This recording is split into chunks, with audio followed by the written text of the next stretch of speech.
기도하겠습니다. 하나님 감사합니다. 우리를 속량하여 주셔서 우리에게 승리의 면류관을 허락하신 예수님을 바라보며 하루를 시작하게 하시니 감사합니다. 우리가 쌓을 것은 혈기가 아님을 고백하며 한마음으로 마귀의 계계를 물리치고 복음 안에서 승리하는 삶을 살게 하옵소서.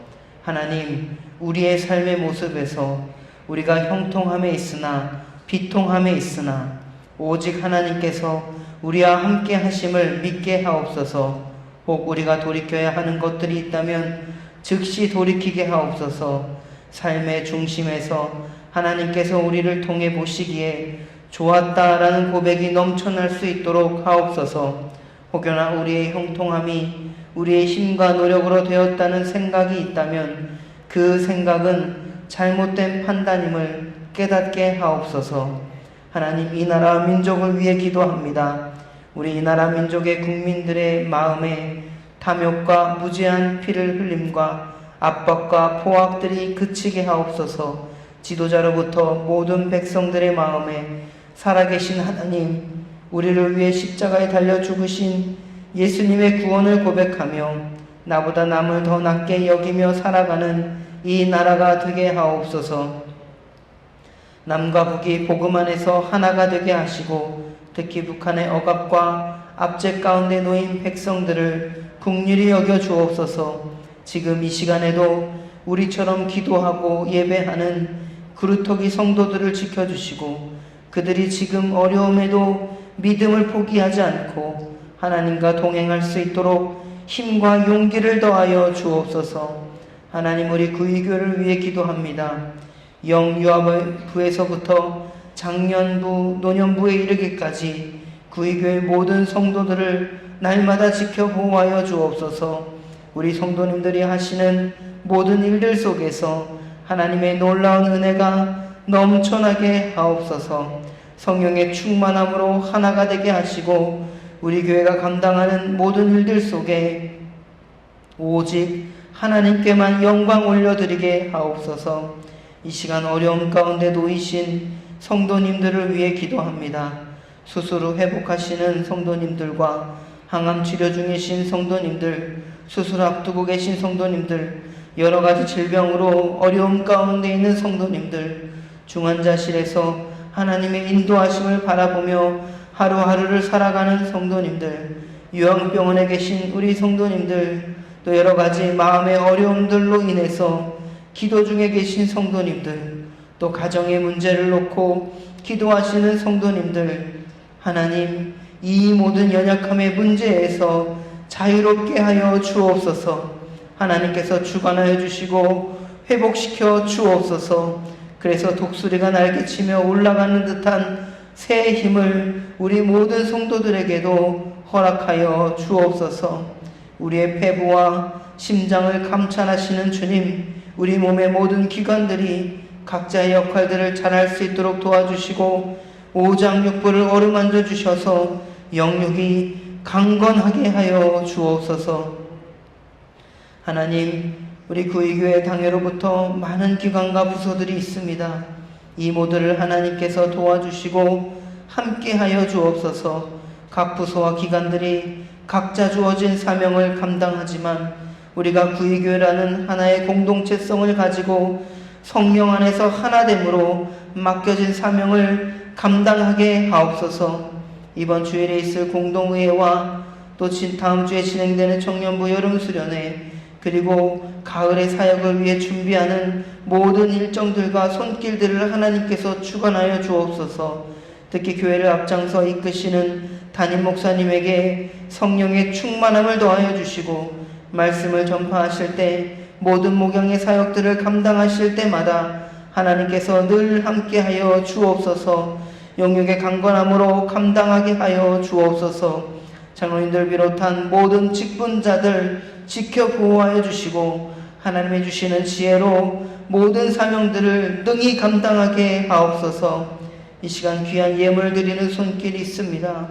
1,000번째로 감사로 드리는 그 손길 위에 날마다 주님의 은혜의 빛, 사랑의 빛이 넘치게 하시고 매일의 삶 속에서 나누고 베풀고 섬기는 넉넉한 삶을 살게 하여 주옵소서. 또 말씀 가운데 함께 하실 주님을 기대합니다. 감사드리며 이 모든 말씀 살아계신 예수님의 이름으로 기도드립니다. 아멘. 하나님의 말씀은 예레미야서 22장 10절부터 19절까지의 말씀입니다. 이 말씀을 저희가 한 목소리로 함께 봉독하겠습니다. 너희는 죽은 자를 위하여 울지 말며 그를 위하여 애통하지 말고 잡혀간 자를 위하여 슬피 울라. 그는 다시 돌아와 그 고국을 보지 못할 것임이라. 여호와께서 유다 왕 요시야의 아들 곧 그의 아버지 요시야를 이어 왕이 되었다가 이곳에서 나간 살롬에 대하여 이와 같이 말씀하시니라. 그가 이곳으로 다시 돌아오지 못하고 잡혀간 곳에서 그가 거기서 죽으리니 이 땅을 다시 보지 못하리라. 불의로 그 집을 세우며 부정하게 그 다락방을 지으며 자기 이웃을 허용하고 그의 품삯을 주지 아니하는 자에게 화 있을진저 그가 이르기를 내가 나를 위하여 큰 집과 넓은 다락방을 지으리라 하고 자기를 위하여 창문을 만들고 그곳에 백향목으로 입히고 붉은 빛으로 칠하도다. 내가 백향목을 많이 사용하여 왕이 될 수 있겠느냐? 내 아버지가 먹거나 마시지 아니하였으며 정의와 공의를 행하지 아니하였느냐? 그때 그가 형통하였었느니라. 그는 가난한 자와 궁핍한 자를 변호하고 형통하였나니 이것이 나를 알미 아니냐? 여호와의 말씀이니라. 그러나 내 두 눈과 마음은 탐욕과 무지한 피를 흘림과 압박과 포악을 행하려 할 뿐이니라.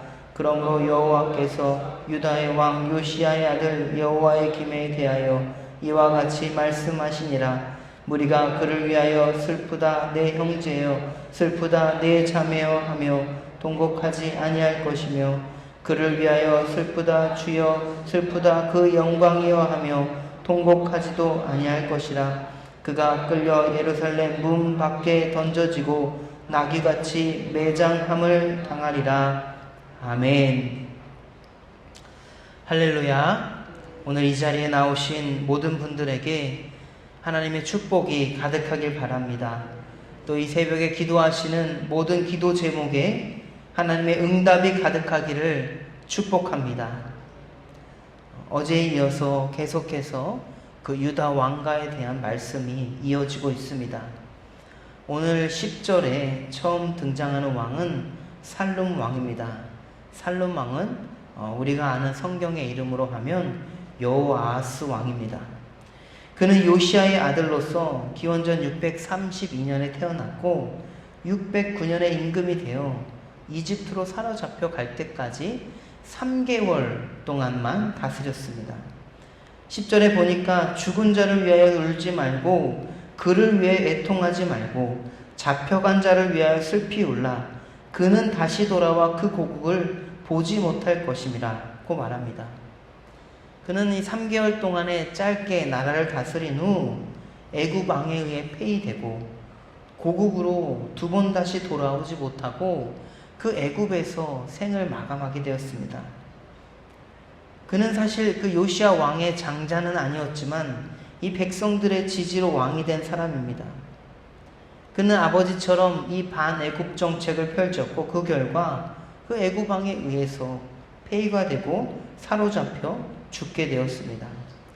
사실 10절 초반에 이 죽은 사람을 위하여 울지 말라고 하는데 여기서 이 죽은 사람은 요시야 왕을 일컫습니다.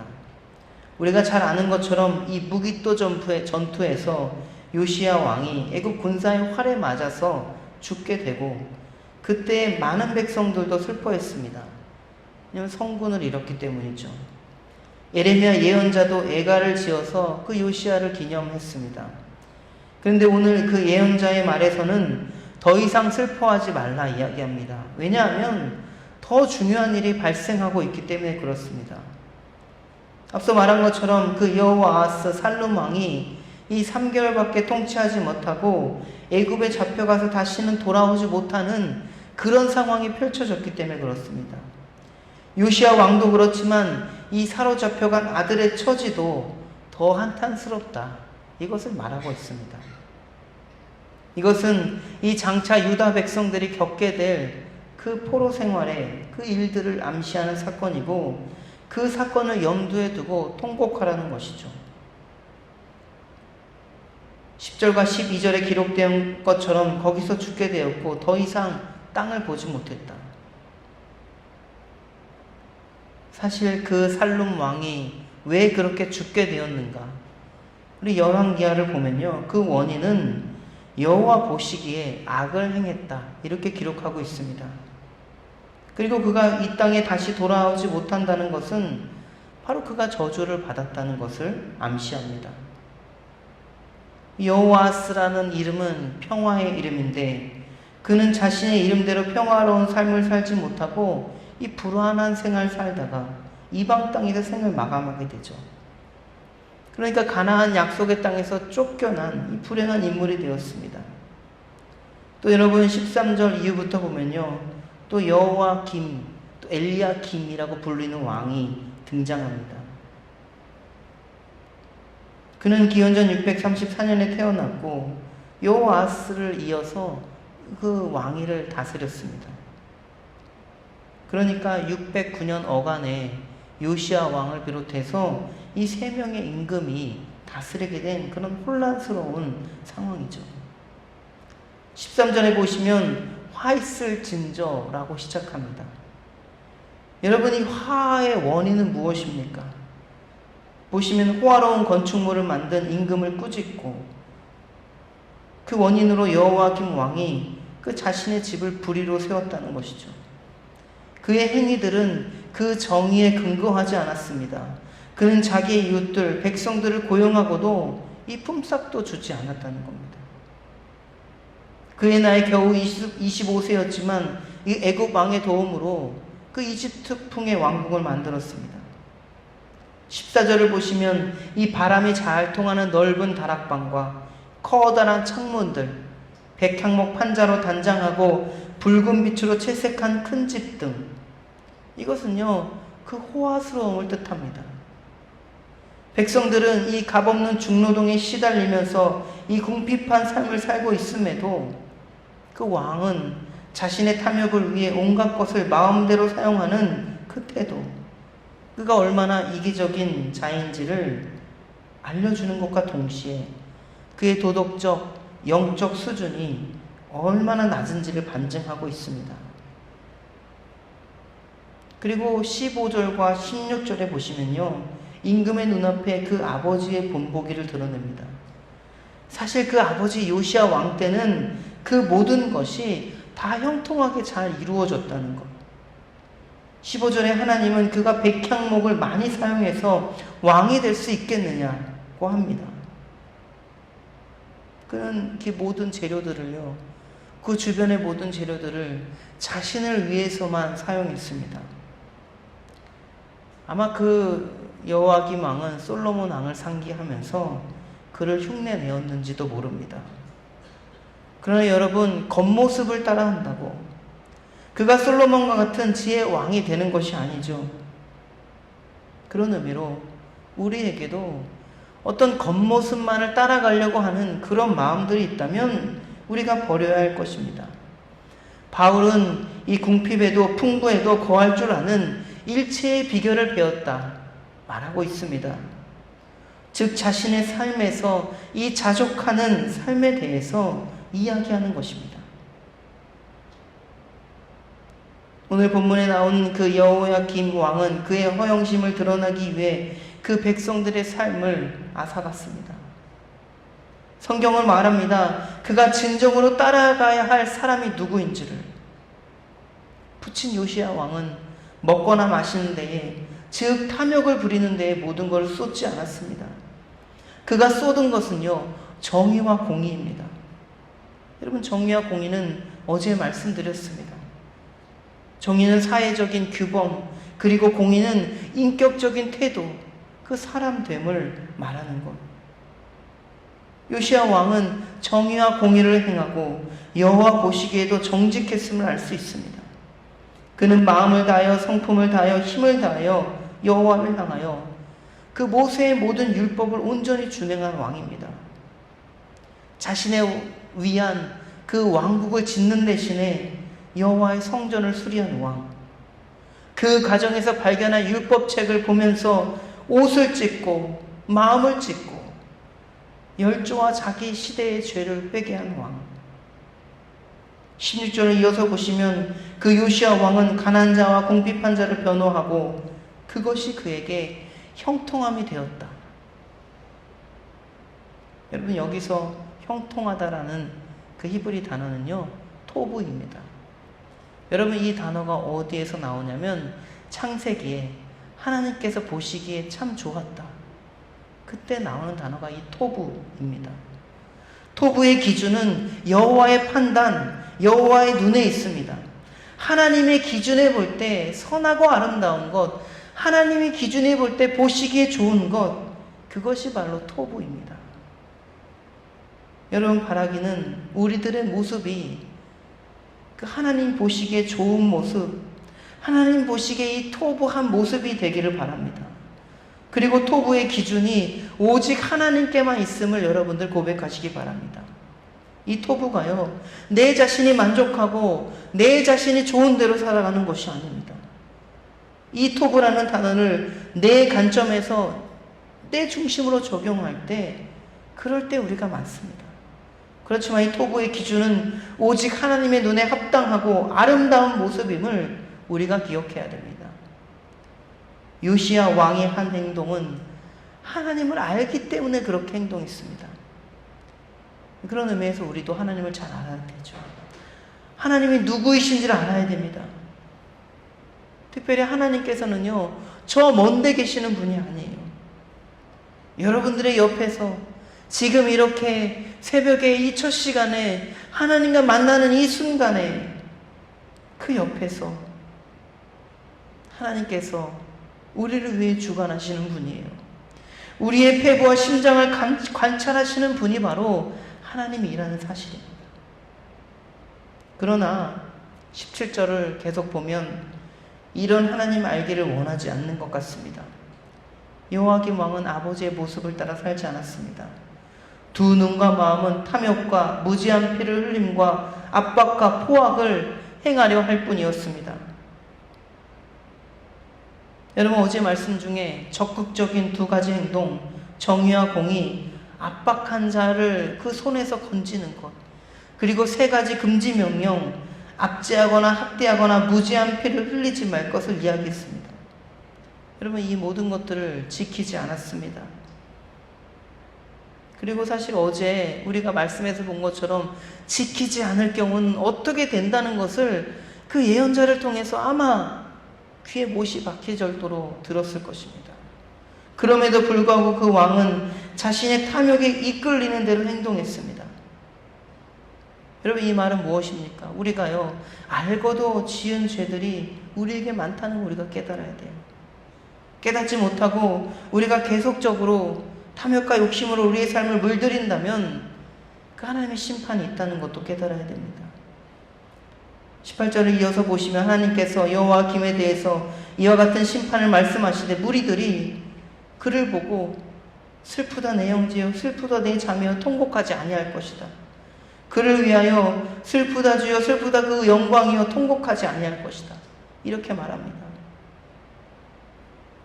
여러분, 여호와김이란 이름의 뜻은 여호와께서 일으키실 것이다. 여러분, 이름의 뜻을 보면 너무나도 좋은 이름이죠. 신앙적인 이름입니다. 엘리야김이라고 부를 때도 하나님께서 일으키실 것이다. 여러분, 이 이름을요, 아버지 요시야 왕은 어떤 마음으로 지었겠습니까? 그 아들이 하나님께서 일으키실 것이다, 여호와께서 이 나라를 일으키실 것이다, 내가 못하지만 라는 의미를 가지고 그 마음대로 그 뜻대로 살아가기를 바람으로 그 복된 이름을 지어주었고, 사실 그가 복된 이름을 가지고 있었지만 결국에는 아버지와 동떨어진 삶, 이기적이고 탐욕적이며 잔인한 삶을 살다가 하나님께도 백성들에게도 버림받은 비참한 그 삶을 마감하게 되는 것입니다. 사실 그가 다스릴 때는 아무도 그를 위해 비판하거나 비방하지 못했을 것입니다. 그러나 죽은 후에는 그를 부인하고 그 왕을 멸시하게 될 것을 말합니다. 하나님의 뜻을 무시하고 백성들을 억압하는 왕에게 돌아오는 당연한 결과이죠. 그리고 19절에 보면 그의 마지막 기록이 말하고 있습니다. 예루살렘 문 밖으로 던져지고 나귀같이 매장함을 당한다. 유대 역사가 요세푸스에 따르면 여호야김 왕은 느부갓네살이 예루살렘을 공격하여 그를 사로잡고 그의 시종들에게 명해서 그를 죽여라. 그래서 그 시체를 예루살렘 밖으로 던졌다 이야기합니다. 누가 죽여요? 그가 평상시에 부렸던 그 시종들이 그 왕을 죽였다는 거예요. 그는 예루살렘 성 열조의 묘에 매장되지 못하고 나귀 시체처럼 들판에 버려지는 운명을 당했습니다. 사실 죽은 자가 이처럼 무성의하고 무가치하게 취급받는 것, 그 자체만으로도 큰 슬픔 아닙니까? 사랑하는 성도 여러분, 우리는 이 말씀을 통해서 예레미야 예언자의 말씀을 우리가 계속해서 묵상하고 있는데 반복되는 말씀도 많고요. 계속해서 심판의 말씀이 많아서 우리에게는 때로는 읽을 때 어려움이 있기도 합니다. 하지만 이 말씀을 통해 오늘을 우리는 두 가지를 기억할 수 있습니다. 첫 번째는요, 하나님 보시기에 좋았다라는 고백이 우리의 삶의 중심이 되어야 할 줄 믿습니다. 그리고 두 번째는요, 우리의 이름이 가지는 의미를 생각해 보아야 한다는 것입니다. 여러분, 강화도에요, 초기에 복음이 전해질 때 이야기를 좀 말씀드리고 싶습니다. 초기에 홍의교회라는 교회가 있었는데 교인들의 수가 7명이었습니다. 그 성도들이 예수님을 믿고 모두가 한 형제로서 이제 우리가 돌림자를 쓰자 이렇게 결심합니다. 그리고 그들이 선택한 돌림자가 바로 한 일자입니다. 우리가 한 형제다. 성은 조상이 준 것으로 바꿀 수 없으니 이름의 끝자를 바꾼 것이죠. 그리고 성경에서 중요하게 생각하는 단어 7가지를 한자로 선정해서 그 가운데 글자를 선택했습니다. 그렇게 7명의 교인들 중에 종순일 목사님이란 분이 있습니다. 이분은 본디 강화도의 부자였습니다. 자신이 하나님께 무엇을 할 수 있을까 생각해 보다가 자신에게 빚진 자들이 있죠. 그 모든 빚진 자들이 이렇게 공터에 불렀습니다. 그리고 그들에게 마태복음 18장의 무익한 종의 비유를 읽어줍니다. 그리고 말합니다. 이제 여러분은 제게 빚진 것이 없습니다. 이렇게 말하고 그 자리에서 각자 사람이 있던 그 빚문서를 다 불태워버립니다. 그래서 사람들은 생각했습니다. 없는 빚도 있다고 우겨서 남의 돈을 빼앗는 이 시대에 어찌해서 예수님 믿는 사람들은 자기 돈까지 다 버린단 말인가? 그 이 목사님은 이 마태복음의 말씀을 깨닫고 자신 남은 전세당까지 다 가난한 사람들에게 나눠준 뒤 아내와 정말 전도자의 삶을 살았다는 것입니다. 여러분, 종순일 목사님, 그가 세례를 받던 날 바꾼 이름입니다.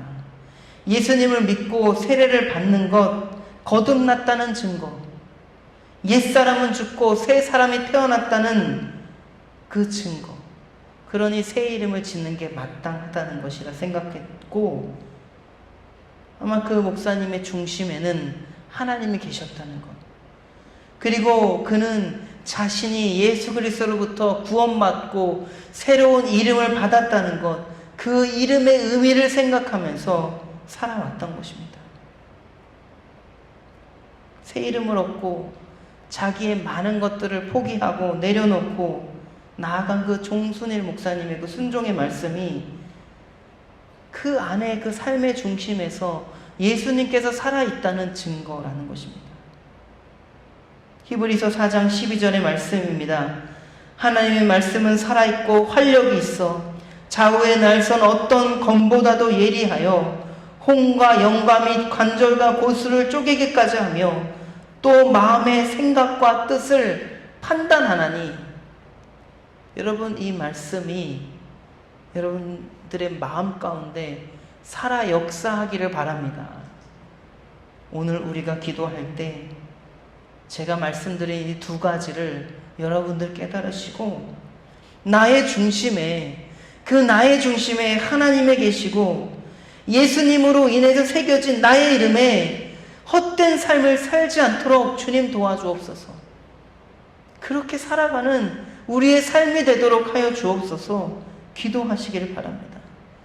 그리고 우리 구의교회가 그런 교회가 되기를 위해서 여러분 기도해 주시고, 또 우리 자녀들을 위해서, 자녀 손을 위해서 기도할 때 우리 자녀와 자녀 손의 이 성공과 그 모든 것들, 이 사회에서 명예롭게 되는 것들 중요하지만, 그래서 더 중요한 것, 그 자녀와 자녀 손들의 그 마음 가운데 살아계신 하나님의 말씀이 살아있도록, 그 활력이 있는 하나님의 말씀이 살아있도록 하나님께 도와달라고 기도하시기를 바랍니다. 그래서 그 신앙을 지켜나가며 하나님께서 살아계시다는 것 증거하며 사는 삶을 살아갈 수 있도록 나아가는 우리 자녀와 자녀 손이 될 수 있도록 우리가 함께 기도하며 이 시간 주님 앞에 나아가길 바랍니다. 우리 주기도문 하시고 그렇게 기도하시고 또 개인 기도하시다가 돌아가겠습니다. 하늘에 계신 우리 아버지, 아버지의 이름을 거룩하게 하시며 아버지의 나라가 오게 하시며 아버지의 뜻이 하늘에서와 같이 땅에서도 이루어지게 하소서. 오늘 우리에게 일용할 양식을 주시고 우리가 우리에게 잘못한 사람을 용서하여 준 것 같이 우리 죄를 용서하여 주시고 우리를 시험에 빠지지 않게 하시고 악에서 구하소서. 나라와 권능과 영광이 영원히 아버지의 것입니다. 아멘.